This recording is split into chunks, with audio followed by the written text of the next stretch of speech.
A funny story about that. And I was dead serious. My wife was so afraid I was going to do this. I figured at that time I was hitting a wall, man. I was like, what do I got to lose at this point? So I was going to go down and I was going to kidnap Mickey Mouse, right? We got this on record now. Go ahead. Now I'm dying for this one. This is a long time ago. All right. We're kidnapping Mickey Mouse. Got it. I know. I'm with you. Right, and it sounds pretty nutty, right? Sounds like something from a Chevy Chase movie, to be honest with you. But you have to understand, I was like dead serious.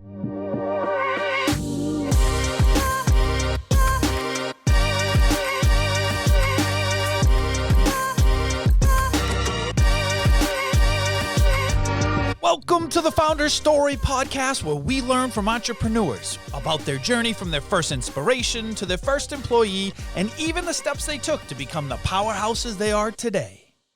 Welcome back to another episode, everyone. My name is Rick Porter. I am your host, and today I am joined by Robert Davis of Davis Company. Robert, you go by Bob normally, right? Yep. Yeah, please. First off, I'll give a very brief introduction. I'll probably get a couple things wrong because I feel like every time I look on the website or see some news, you guys have a new location. But you guys provide contract to hire both, or let me try that one again. Provide contract to hire and direct hire staffing services for administrative, clerical, manufacturing, distribution, IT, I saw as well, a wide variety of industries all over the eastern seaboard. Last I saw, you have locations in Massachusetts, New Hampshire, Georgia, Minnesota, New Jersey, North Carolina, and Tennessee. Correct. Did I miss any? Nope. Oh, you got them. You got it. And some multiple. Okay. In those locations. Fantastic. I am really, really excited to hear this story. And I'll be honest with you. I'll tell you exactly why. We see you guys out everywhere, right? I told you a little bit before the show, I usually see you guys out at award ceremonies. You guys are either sponsoring or winning awards and things like that. And in my opinion, one of the things that just jumps out at you anytime I come into contact with anyone that works at your company is the sheer amount of energy that your company has and the culture that they bring to. It's always a party. It's always fun every time I run into you guys. It is. I'm not going to argue with that. So I'm really excited to hear how it all started. So I'm going to turn the microphone over to you. Take us back to the very beginning. Why? Why did you start this company? Yeah. So one thing I do want to correct, that our company is really based around IT, engineering, and skilled manufacturing. It really is the early, like administrative, the kind of temp mentality is not who we are. That's it's a thing of our past, for sure. But it's good to kind of know like what our core business is much more technical. Absolutely. So anyway, what started it? Actually, it's there's a couple things that have kind of come into play early in my career. I had this conversation with somebody this morning coming in here. I had a one-on-one as I was driving in. I always felt like I had something to offer mentally, like I was strong, I had great ideas, I felt like I could produce more. I just needed someone to help me train and, understand how to do it. And, high school, I started work when I was very young. Actually, prior to high school, I had a paper route. I had the largest paper route in South Jersey. I used to deliver 435 daily papers a morning. What time did you get up every morning to do that? Before school, like 5 o'clock. It was dark. I don't remember the times, but that was my morning. And this was when I was in 5th and 6th grade. That was when I would deliver it. And my Sundays were a little less than that, but Sundays took forever because the papers were so big. But it was great. It was a great exercise. I never, to me, it was a paper route. I had no idea what it was building inside of me. But I used to collect. I had to collect from every customer and organize the money and give Mr. Brickner his money at the end of the week. And, when you're 6 and 7 years old, or 6th grade, and that's I kind of wish that I could have passed that on in a way to my own kids, you know? Yeah, I couldn't agree with that more. Yeah. Now, the paper route, was it something that you chose to do, or was it a necessity at the time? So for me, my first job was because I needed to go work. I needed to get some money and take care of myself and little things like that. Yeah, so I came from a house that had very meager means.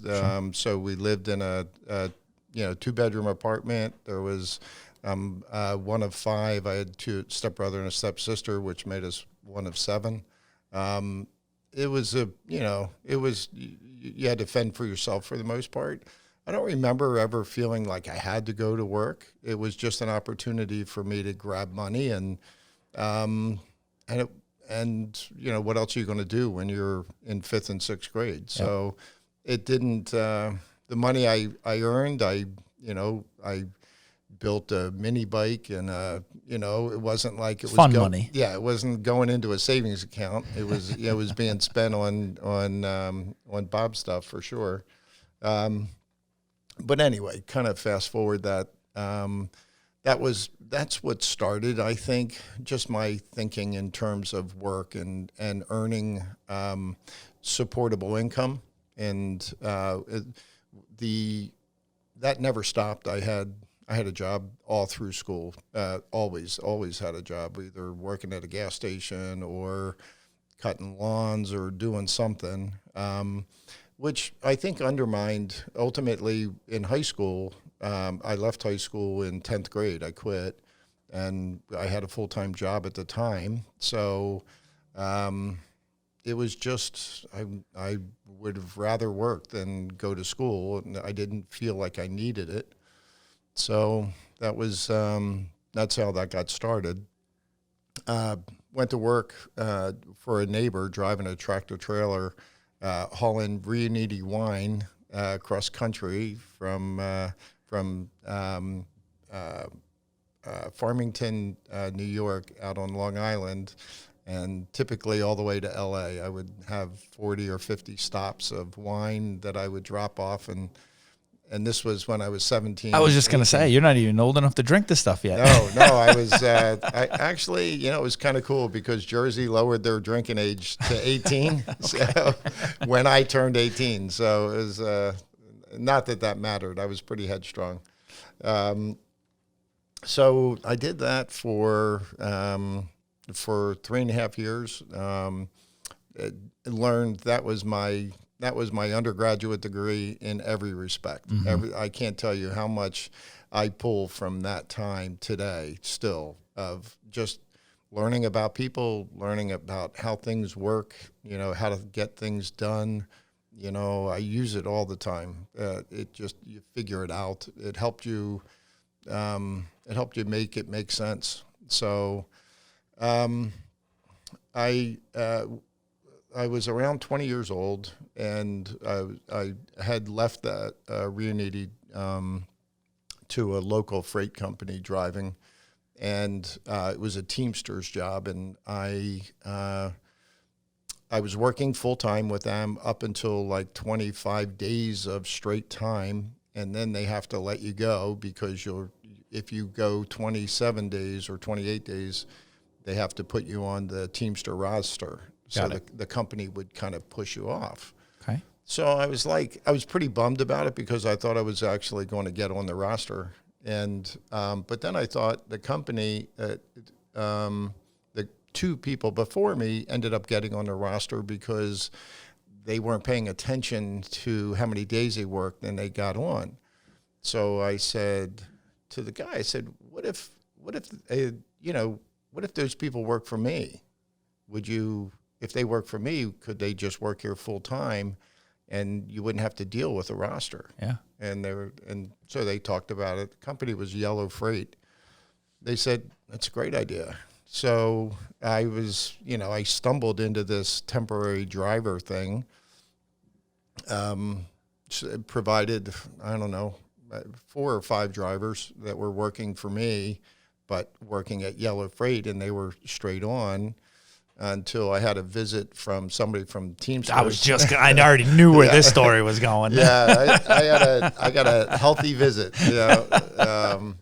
And, fortunately, I think the 3 years prior of hauling Reuniti wine gave me a good perspective and reasonable judgment, you know. So I was like, no, I'm not going to mess with this. This is, Probably a smart decision. It was totally a smart decision. So anyway, so that was my foray into contract labor, temporary staffing. Had no idea whatsoever what was ahead of me at that point.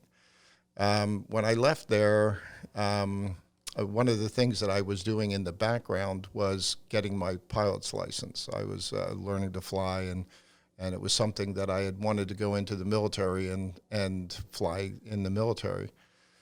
So I joined the Air Reserve, and they gave me a seat at McGuire Air Force Base and said that I had to get my GED and associate's degree, and I could go in the service. Long story short, this is the fast forward the next 2 years. I tried to do that.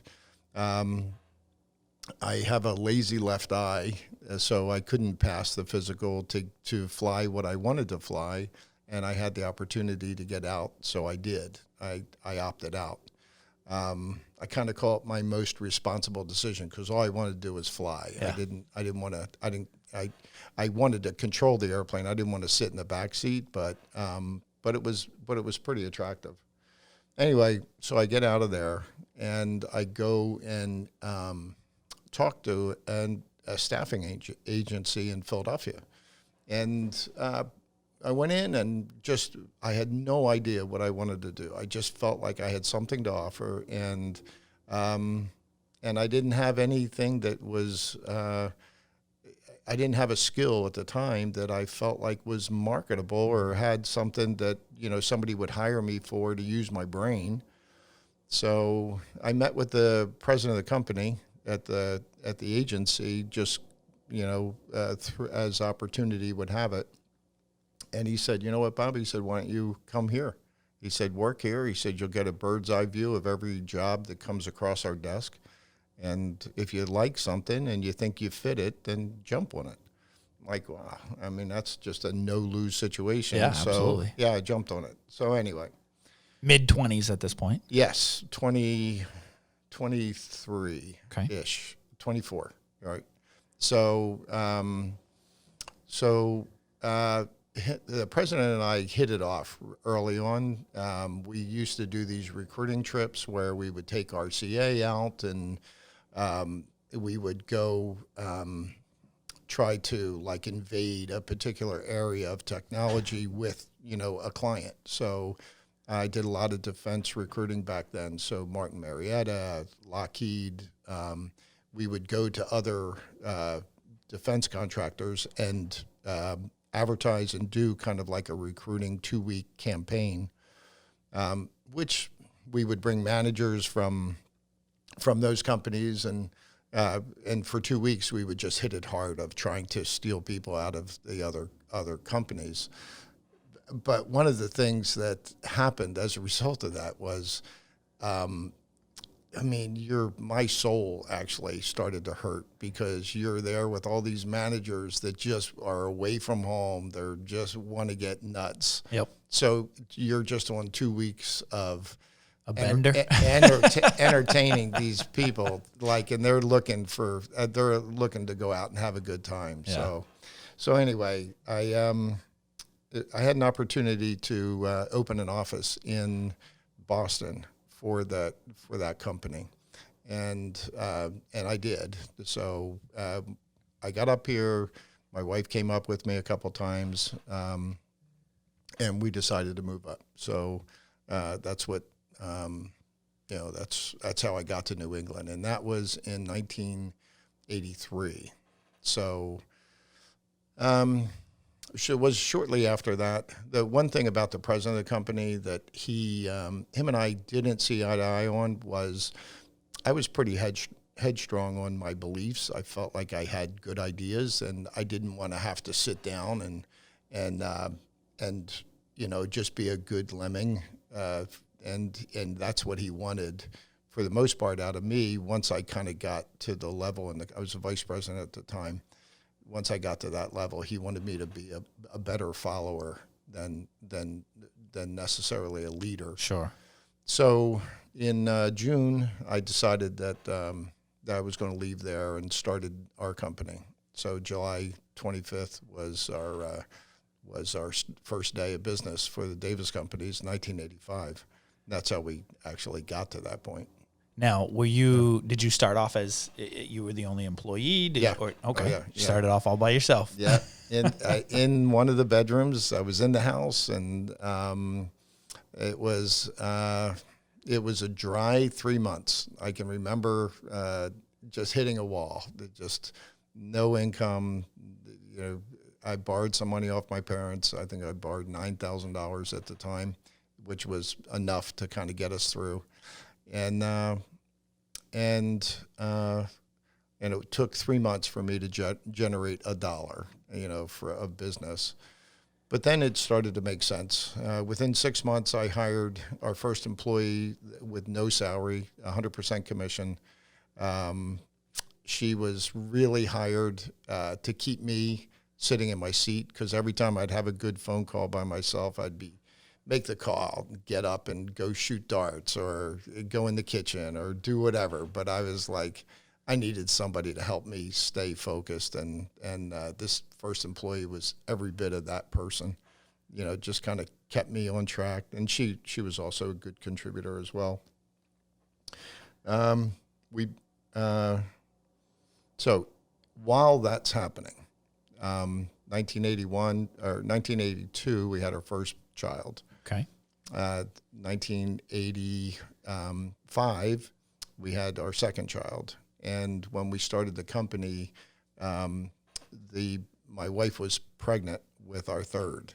Oh, my goodness. Yeah, so that's so she had a lot of faith in you as well.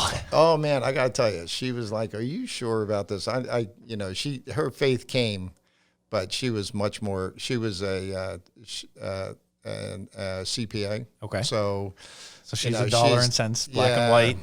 Black and white. I'm doing the math on this one, and I don't know if this is a good decision. It is. I got to tell you, there was some selling on my part right there for sure. So anyway, so we had a pretty busy household. The employee that we hired for the first one was she actually went from half the time she was in recruiting, the other half of the time she was babysitting. So it was good. It was a good start. So anyway, we ended up with 5 or 6 people in the house. We finished the basement, put all the offices down there, and then moved to our first office within the end of the first year. So in Marlborough, that's where we started. So then it was just pretty normal after that. I got to tell you, struggles of trying to get. At the time, we were with a factor company, which make it pretty easy to finance what you're doing. Sure. If you don't have the money, pretty difficult to get away from. Mm-hmm. It was once you're locked in behind them, it's pretty difficult to get away from that world of factoring. But we did. We figured out how to do it, and so within the end of the second year, we were out of the factor company and on our own, and really moving forward. Started to really get traction during that time. We opened up 1988. We opened up our temporary staffing business, so it was in addition to our permanent direct to hire portion of our business. Went through just some initial economy changes. There was a micro recession up here that we felt the effect of, and so we introduced some other verticals like administrative as opposed to engineering, just to have something else to fall on, and that all worked pretty well. And then by 1990, we were full on with we had a good engineering presence. In 1992, we broke our first what we call managed services account, which is which is in something I'm sure you're familiar with, where you go in and manage 100% of their contract labor workforce. So that really set the tone for the company. 92 was we won Millipore and Waters. It's one of our top customers, and who is still one of our top customers today. We've kept them all that time. Now, up to that point, was it just slow and steady growth, one customer after the next, or was there any one account that kind of skyrocketed you in and gave you credibility to land the next one and the next one and the next one? No, there was not. We were very much like, I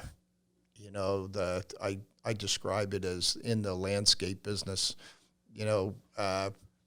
the landscapers loved to hire people from our company through those years because they could hire them and not pay us. Yeah.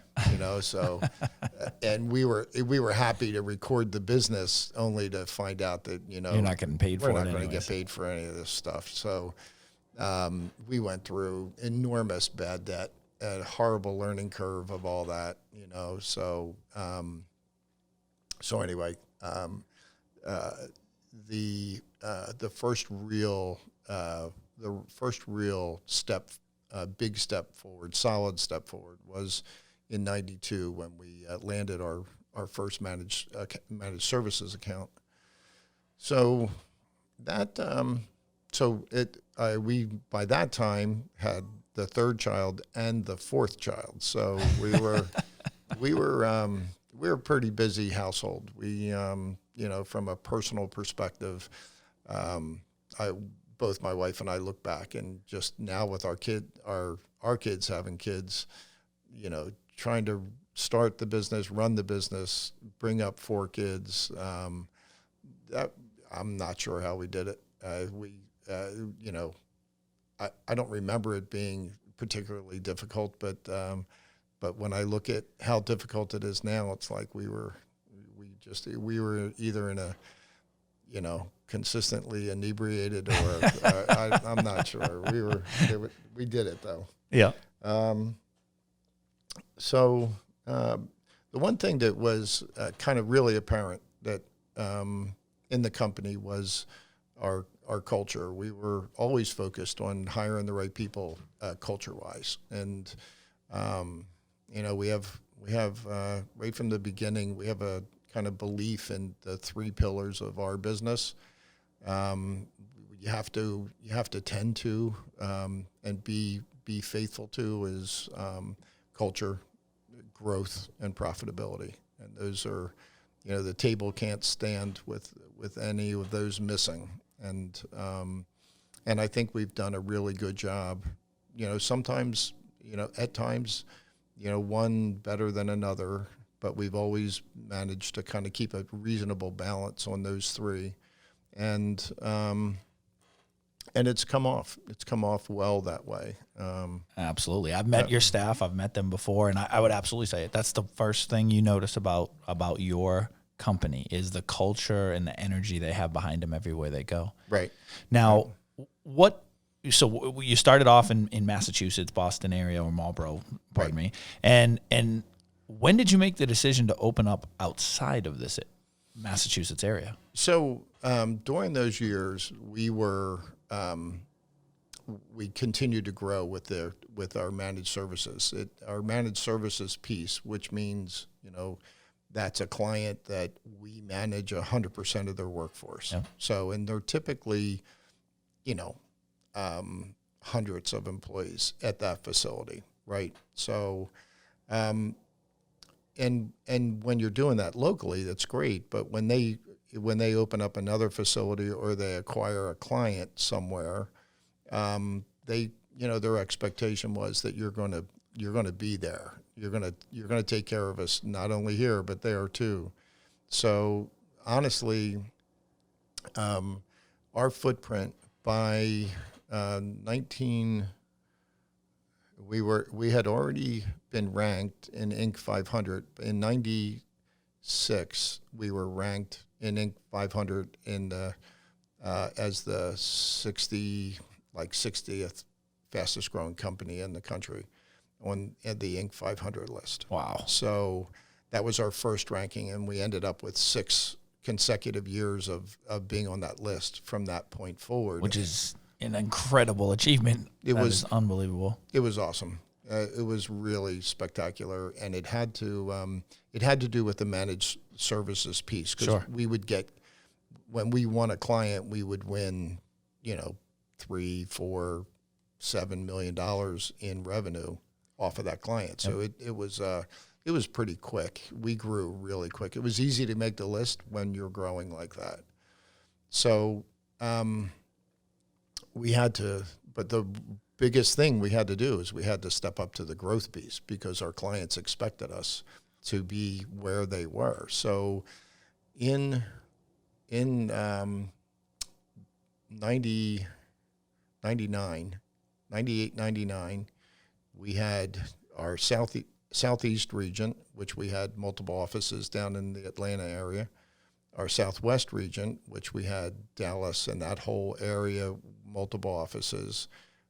California, just outside of Oakland, Chicago, coming east. And we didn't have Minnesota at the time. And then Mid-Atlantic, we had, Delaware, Maryland, just a high concentration of offices down there. And then New England, we had a substantial Strong amount presence, of offices. yeah.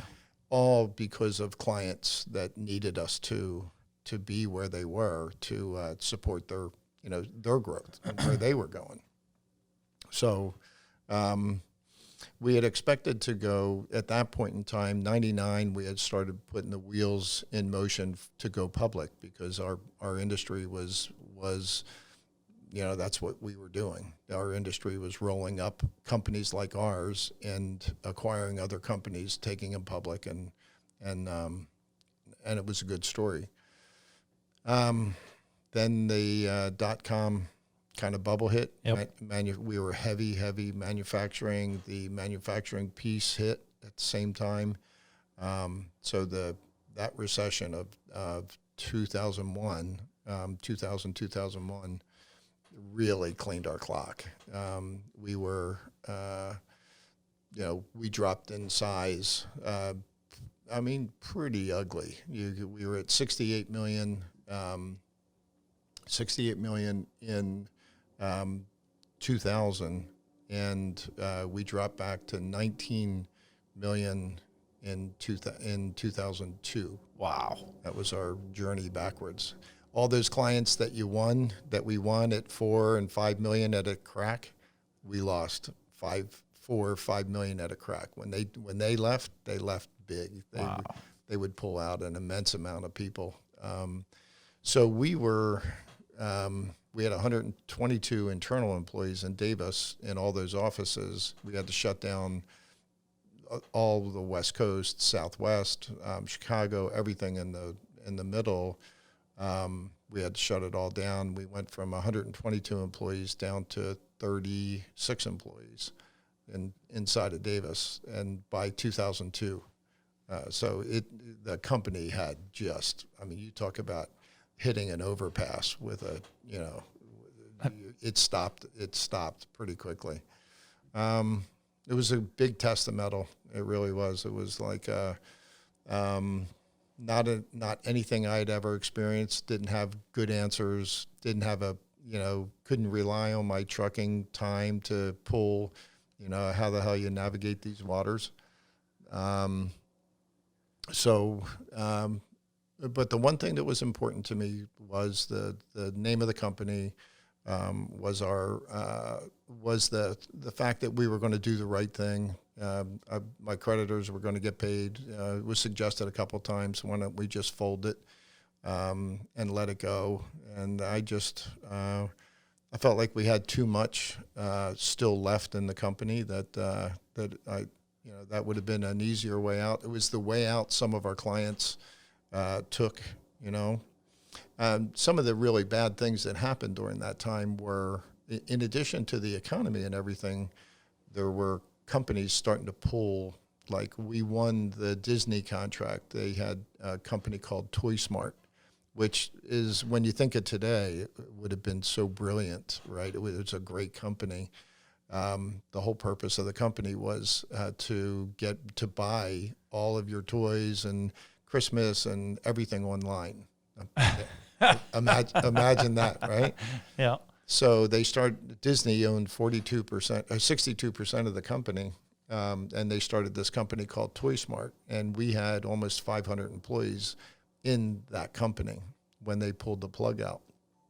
So and they just pulled the plug. There was nothing, no warning.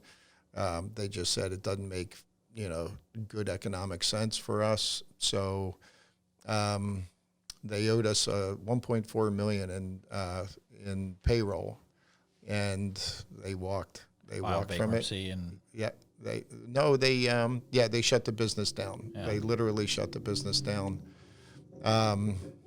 So that was we had bad debt up until then, just, again, bad decisions on my part, being too optimistic, but they were always small potatoes. We never really lost that much money, to a particular player, and especially somebody like Disney. Yeah.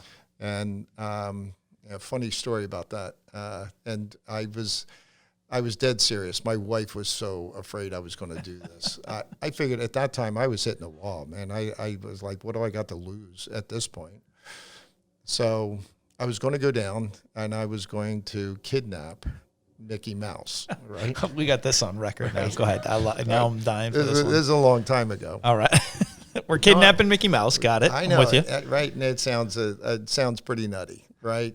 Sounds like something from a Chevy Chase movie, to be honest with you.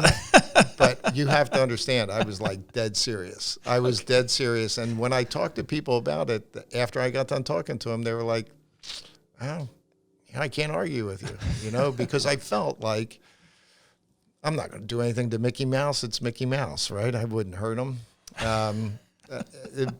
But I was going to take him, and I was going to hold them, and I was going to wait for the media to get there.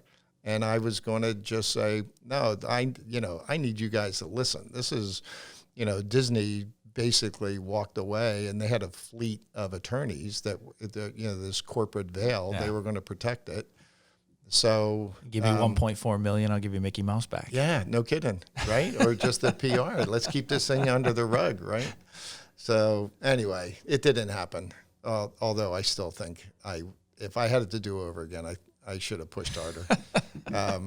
But anyway, what the hell? I was a trucker. They'll just write it off to that. So anyway, believe it or not, we weathered the storm. Yeah, that was a tough one. I learned an awful lot about running the business, making good decisions. Bank of America had a very similar, they had a lot of clients at that point in time that were in similar boats, and there was a person that knew our company quite well, a guy by the name of Mark Schaefer. He said, Bob, he goes, I'm going to assemble some of our clients that are going through just what you're going through. He goes, I need you to talk to them and help them with making some of the decisions that need to be made. Yep. Because that was the only thing that saved us at that time, was the fact that, we needed decisions made, and they were tough decisions. There was a lot of relationships, a lot of friends that we had to say, look, sorry, man, but this is, we're not going to make it if we don't do the hard stuff. Right. And I imagine those decisions, had to be probably very quick decisions. Shut down this, let go of this. Totally. Yeah. Yeah. But the hardest part was not so much the offices, but the relationships. And those are the things that I think, even to today, when I work with younger managers, it's still, you still rationalize why you can't, why this person just is in a protected class, or why you can't make that decision. And I do think that that's probably one of the best experiences that I can pass on to my team and to our company, is to be on top of what's important. I say this a lot. You take the face off. Don't Don't take the face off of the decision, and find out whether or not it's the right thing to do, and then put the face back on to deal with it and to figure it out. And maybe it's just maybe you need to move the person to a different spot, or maybe it's or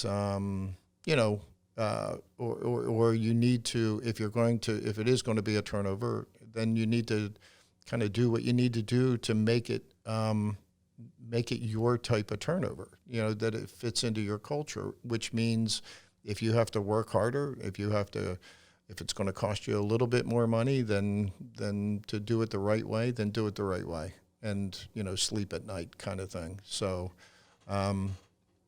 anyway, that was the early 2000s. Following that, it was basically we had to rebuild the company. I mean, we really, if you don't mind me interrupting just for a second. So, there's a lot of people I think right now in our audience that, are in, I won't say similar situations, but after, the last year or so of a pandemic are probably feeling the same way, that they're in that situation where they might have to rebuild or start over or this or that. Where'd you even start when it was time to rebuild? Wow. So I think one trait that I have is to break it down to where it's simple. It's simpler, where it's digestible. So when I started the business, I told you that we went from upstairs, we were in a bedroom and to the basement. To the basement, right? So I had all the wood delivered to the basement, and I remember going downstairs and seeing the pile of wood that basically was going to be the finished office. And I got to tell you, I walked up and down those steps probably for a couple days, and I couldn't pick a board up. And it was really intimidating to even start to think like, oh man, this is a big job right now with everything else that was going on. And I remember just somebody said something to me once. It's like you can sit there and listen to the voice in your head, and it's that voice typically tells you why you don't need to go on a diet, why you don't need to get something rationalizes everything with you. It's like, yeah. And what this person said was, you need to talk to yourself and stop listening, and be say the words out loud. And it's like, come on, shithead, go pick the board up and put it on the ground and start nailing stuff. Yep. And that's what I did. And that metaphor for me really worked in later life with regards to like rebuilding the company. It was time for me to pick a board up and make a move. And it had to be enough of the cutting. Let's get on with the rebuilding. And so, for me, it's all about the team. I'm in the staffing business, but the truth is I believe I could sell pencils. It just as easily. It has more to do with building the right infrastructure around, what the product you're delivering.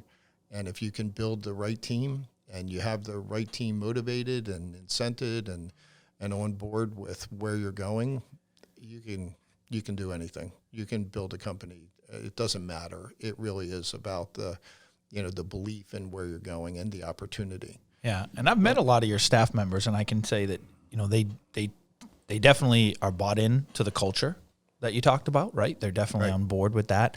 Is that something that is just the right hire, or is that a product of coaching and mentoring those people?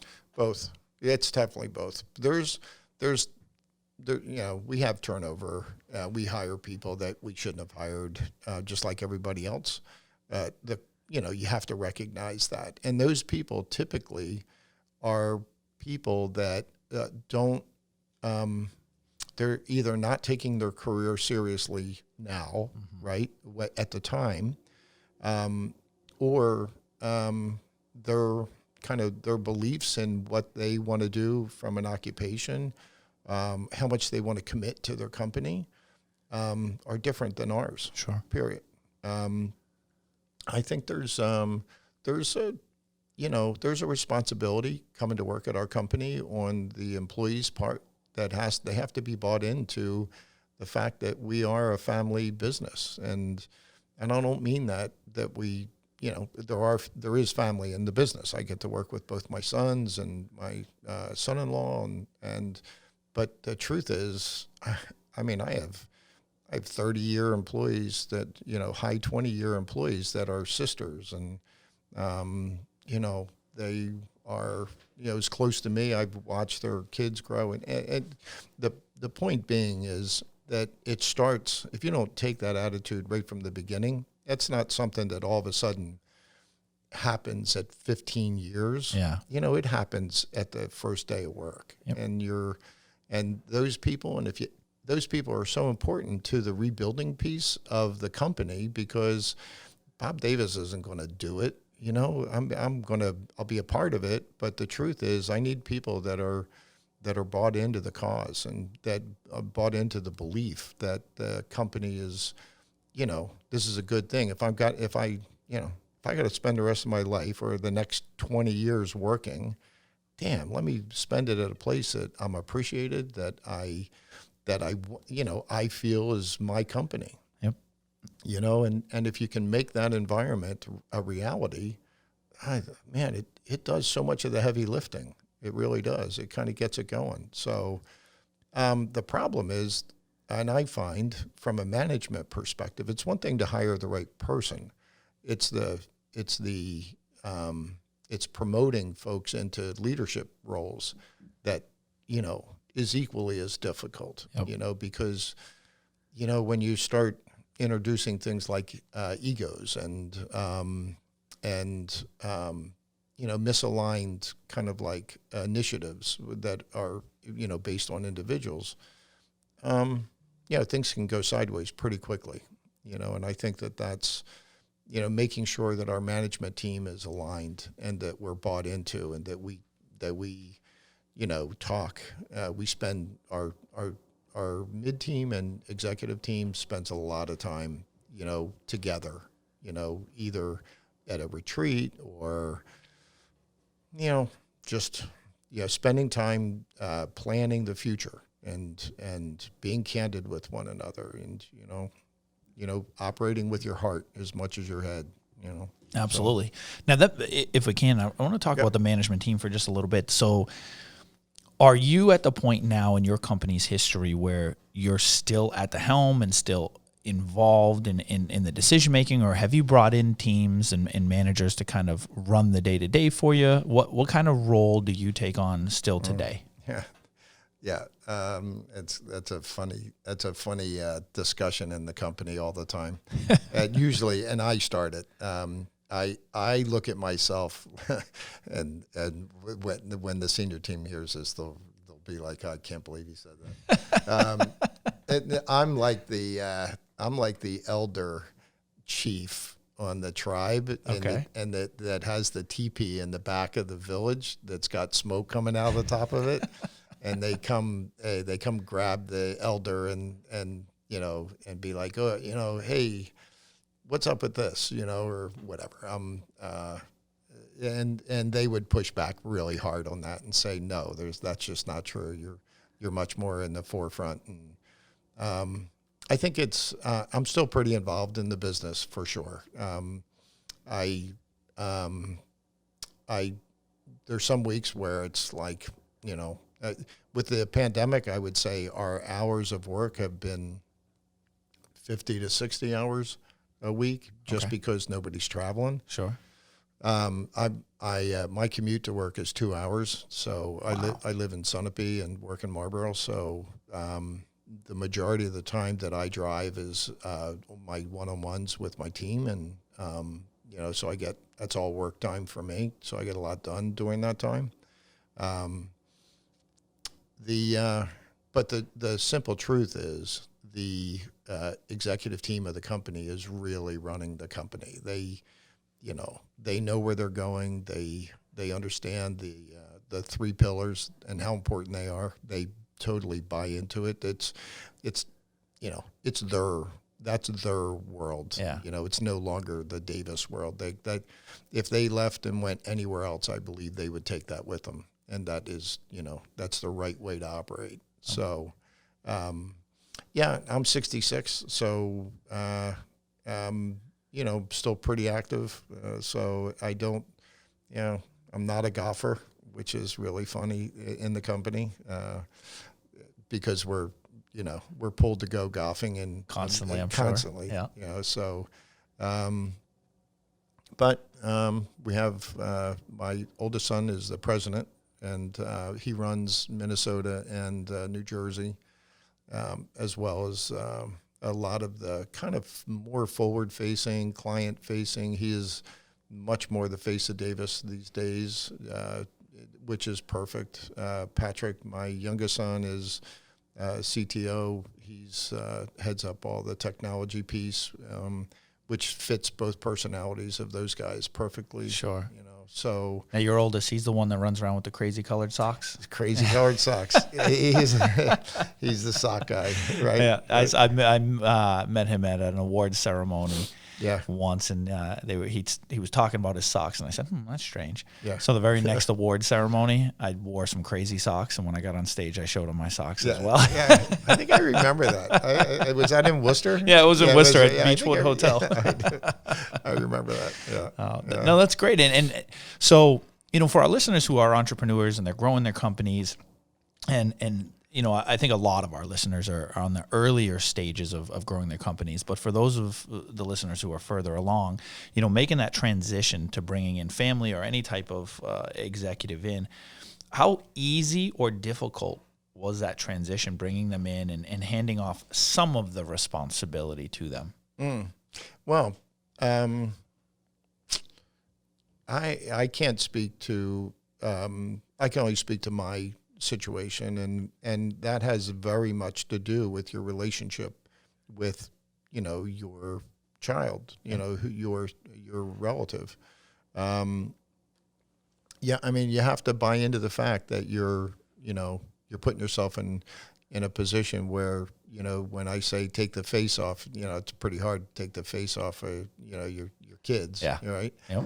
So but the reality is they be sure about your decisions. Like, be sure that they're the right person for it, because it will only be a much more difficult,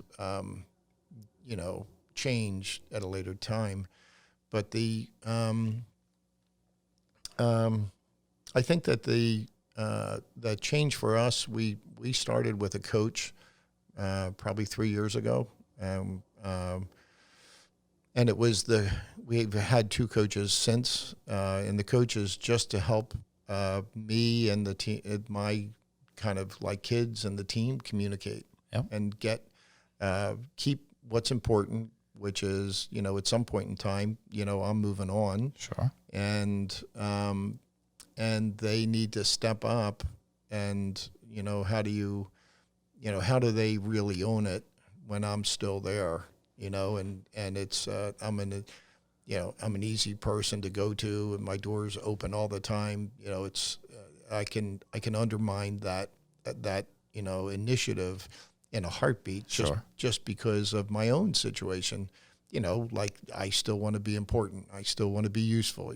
So, and when that becomes more important, I start undermining their ability to take control and to own it. Yep. So it's there's a walk there. And the coach has been helping you kind of navigate that and be aware of those situations. Totally. And you have to be, thick-skinned and recognize, like, there's times where the coach is going to help you communicate with your own kids. Yep. And that's something that you never thought you'd have to deal with as a parent. Sure. But the truth is, it's not a normal situation. There's a lot at stake, and for other people that are in my situation, some guys played it better than others, but there's a substantial piece of my retirement tied up in the business. Sure.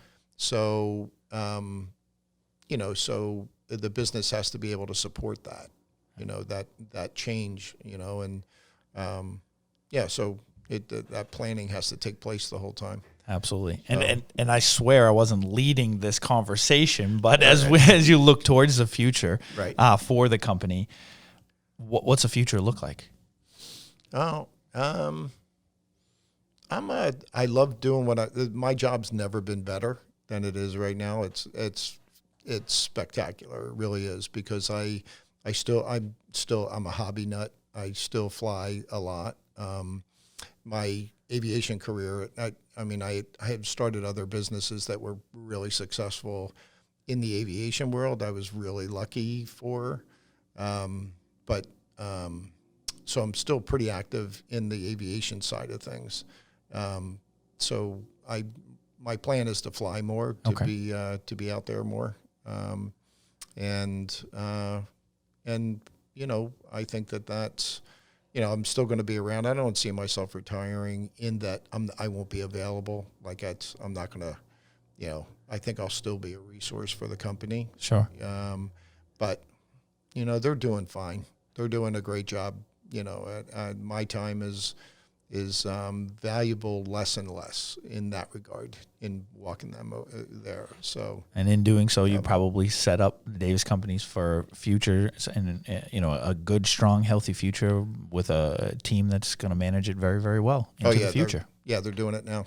They're doing it now. So that's the great news. I love it. So, for myself and for the listeners, I think it's a great example of a company that started small and through hard work and dedication built up and is doing it right. And now that company is going to go on for generations to come. And I think it's a great example for all of us to learn. And I appreciate you sharing that story with us today. Yeah, it's a good story. Yeah, it's definitely stick with it.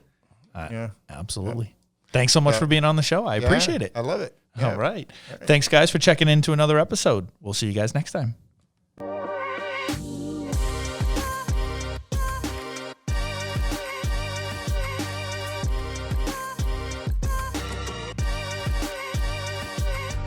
Thank you for listening to the Founder Story Podcast. Be sure to rate, review, and subscribe to the show. And don't forget to check out some of the other great stories.